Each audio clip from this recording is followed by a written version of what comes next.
दो समस्याएं उठाना चाहता हूं। सर, पहली समस्या है कि रिचार्ज खत्म होने के बाद आउटगोइंग के साथ साथ इनकमिंग कॉल का भी बंद होना। सर, जब प्रीपेड प्लान एक्सपायर होता है या मोबाइल रिचार्ज की वैलिडिटी खत्म होती है तो आपकी आवाज बंद कर दी जाती है। फोन मेरा, सिम कार्ड मेरा, नंबर मेरा। तो सर, रिचार्ज खत्म होने के बाद आउटगोइंग कॉल बंद होना समझ आता है, लेकिन इनकमिंग कॉल बंद होना सरासर मनमानी है। सर, हमारा मोबाइल नंबर आज हमारी डिजिटल पहचान बन चुका है। एसेंशियल कम्युनिकेशन जैसे कि UPI payment, banking OTP, train ticket OTP, PAN Aadhaar authentication, interview का कॉल, हॉस्पिटल का कॉल, मां बाप का गांव से कॉल, तमाम चीजें इनकमिंग कॉल और इनकमिंग एसएमएस से आती है और वो इसलिए बंद कर दिया जाता है कि इंसान एक रिचार्ज कराना भूल गया।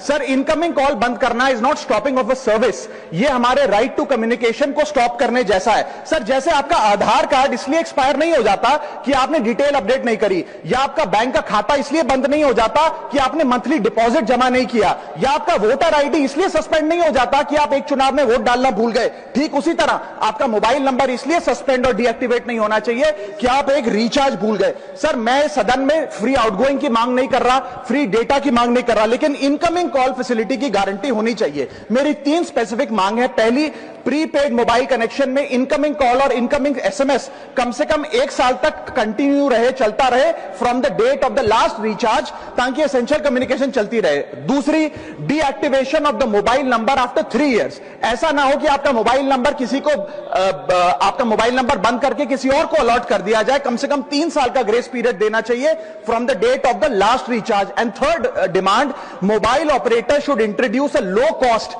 Incoming only plan. वो लोग जो सिर्फ इनकमिंग के लिए फोन रखते हैं उनके लिए, जैसे कि 10 रुपए में 180 दिन की इनकमिंग कॉल की फैसिलिटी, इस प्रकार की स्कीम्स मोबाइल ऑपरेटर को लानी चाहिए। दूसरी समस्या जो प्रीपेड कस्टमर्स फेस करते हैं वो है टेलीकॉम ऑपरेटर का 28 दिन का मंथली रिचार्ज। साल में सर महीने 12 होते हैं, लेकिन 28 दिन की रिचार्ज के माध्यम से 13 टाइम्स रिचार्ज कराना पड़ता है। कैसे सर? 28 दिन into 13 times is equal to 364 days। ये एक बड़ी क्लेवर स्ट्रैटेजी है जिसके चलते आपको फीलिंग 30 दिन की देते हैं, लेकिन आपसे डीलिंग 28 दिन की करते हैं। सर, दुनिया में हर जगह बिलिंग साइकिल कैलेंडर मंथ के हिसाब से होती है, 30 या 31 दिन। आपको मंथली सैलरी, लैंडलॉर्ड का रेंट, बैंक की ईएमआई, बिजली पानी गैस का बिल, तमाम चीजें 30 या 31 दिन के महीने के हिसाब से होती हैं। लेकिन ये मोबाइल ऑपरेटर, टेलीकॉम ऑपरेटर 28 दिन के महीने के हिसाब से आपको रिचार्ज प्लान बेचते हैं, ताकि साल में एक अतिरिक्त रिचार्ज आपको मिल जाए।